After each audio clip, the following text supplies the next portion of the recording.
Hi అండి. అందరికీ నమస్కారం. Welcome to my channel. ఈ వీడియోలో ప్రభుత్వ పెన్షనర్లకు ఇన్‌కమ్ టాక్స్ నుంచి మినహాయింపు. దీనికి సంబంధించిన పూర్తి తాజా సమాచారాన్ని వీడియోలో తెలుసుకుందాము. వీడియోని ఎక్కడే గాని స్కిప్ చేయకుండా ఎండ్ వరకు చూడండి. అప్పుడే ఇన్ఫర్మేషన్ పూర్తిగా అర్థమవుతుంది. వీడియో చూస్తున్న ప్రతి ఒక్కరు వీడియోకి లైక్ చేయండి ఫ్రెండ్స్. ఈ వీడియోని తోటి పెన్షనర్ మిత్రులతో అయితే షేర్ చేయండి. కొత్తగా మన ఛానల్ చూస్తున్నవారు సబ్స్క్రైబ్ చేసుకోకుంటే వెంటనే మన ఛానల్ అయితే సబ్స్క్రైబ్ చేసుకోండి. దీని ద్వారా నేను చేసే లేటెస్ట్ వీడియోస్ అన్నీ మీ వరకు రీచ్ అవుతాయి. ఇంకా ఆలస్యం చేయకుండా వివరాల్లోకి వెళ్ళిపోదాము. ఫ్రెండ్స్, ఇక విషయానికి వచ్చినట్లయితే no income tax for pensioners.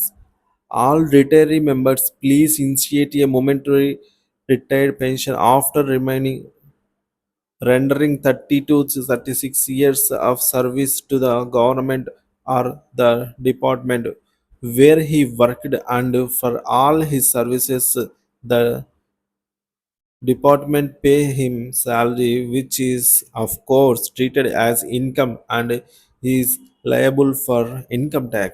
But after retirement he is paid pension as a superannuation fund for his livelihood on account of surveying for so many years. Here a question arises as a whether why income tax is levied on pension.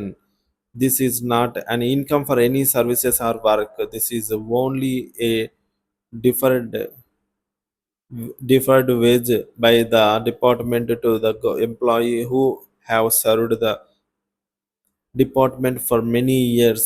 Then why income tax? Raise your voice and let it reach to government. Discontinue the levy of income tax on pension. If MLAs, MPs pension is not taxable, why our pensioners is taxed? Pension. Pass on this message to 20 of your friends with the request to further passion. Pass on. Let the pension community and civil society know the facts.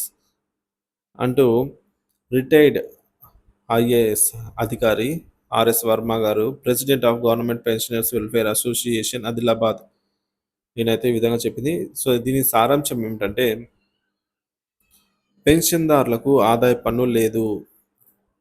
పదవీ విరమణ పొందిన సభ్యులందరూ దయచేసి 30 నుండి 36 సంవత్సరాల వరకు ప్రభుత్వానికి సేవలను అందించి, పదవీ విరమణ పొందిన ప్రతి వ్యక్తి ఉద్యమాన్ని ప్రారంభించండి లేదా అతను పనిచేసిన డిపార్ట్మెంట్ మరియు అతని అన్ని సేవల కోసం డిపార్ట్మెంట్ అతనికి జీతం చెల్లిస్తుంది. ఇది ఆదాయంగా పరిగణించబడుతుంది మరియు ఆదాయపు పన్నుకు బాధ్యత వహిస్తుంది.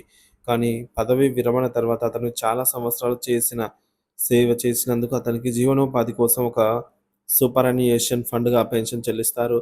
ఇక్కడ పెన్షన్‌పై ఆదాయపు పన్ను ఎందుకు విధిస్తారు అనే ప్రశ్న తలెత్తుతుంది.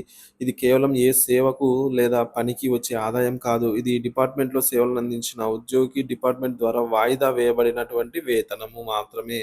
చాలా సంవత్సరాలు అలాంటప్పుడు ఆదాయపు పన్ను ఎందుకు? పెన్షన్‌పై ఇన్కమ్ టాక్స్ విధించడాన్ని నిలిపివేయడానికి మీ గొంతును పెంచండి. అది ప్రభుత్వానికి చేరవేశాలనైతే రిటైర్డ్ ఐఏఎస్ ఆర్ఎస్ వర్మ గారు తెలిపారు. ఎమ్మెల్యేలు, ఎంపీలు వారి పెన్షన్‌పై పన్ను విధించబడకపోతే మా పెన్షన్‌పై ఎందుకు పన్ను విధిస్తారు?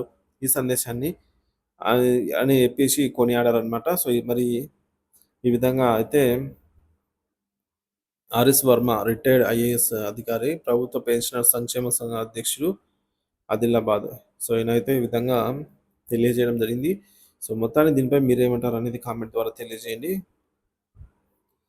పెన్షన్ అనేది ట్యాక్సబుల్ పరిధికి వస్తుందా రాదా అనేది తెలియజేయండి. Thank you for watching this video.